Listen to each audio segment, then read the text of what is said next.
Channel के नाल हाजिर जनाब। यह देखो यह मोटरसाइकिलों की चूंगी के उत्ते सेल लगी है। पुलिस जी वो नाकाम हो गई है। इतने रश को पुलिस भी अगे पिछे कवर कर सकती है।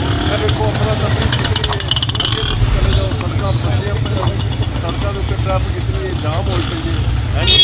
पुलिस जी आराम नाल साइडों से लग के पकौड़े समोसे खा रही है। इन्होंने ये नहीं है भी लोगों बंदा थोड़ा जहा पिछे हटावे। वो ये पुलिस का काम होता है ट्रैफिक को अगे पिछे करना। वो साइडों से लगे ने अपना मौज गंदा करते फिर उन्होंने इस चीज़ का ख्याल ही है। मैं देखो ना सड़कों के उत्ते की हाल होया पिया कितनी पकी पई है। अद्धी आवाम इस पासे अद्धी आवाम इस पासे। ये सारा कुछ नाज़रीन ये पुलिस का काम है। पुलिस कंट्रोल करे इस आवाम को तो सिस्टम चलते रहे। लेकिन इस चीज़ का पुलिस को परवाह ही को नहीं है कि असीं इसको सैटिस करिए है जी। उस तो बाद मोटरसाइकिल गाह लै रहे हैं खरीद रहे हैं।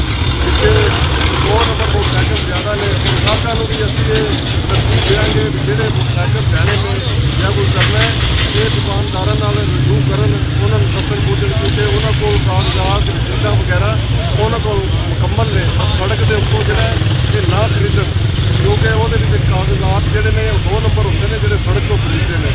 तो ये दुकानदारों को लैन तो ट्रैफिक का जोड़ा बेड़ा गर्क हो पाया है। देखो तुम सारे रोड के उत्ते कोई पुलिस वाला किसी को नजर आ रहा है। कोई पुलिस वाला इतने तो नजर नहीं आ रहा है। सारा पुलिस कंट्रोल करना है। बच्चे खड़े खड़े ने इसके नाल ही जल्द बजांगे दीदार कबूल इजाजत दो।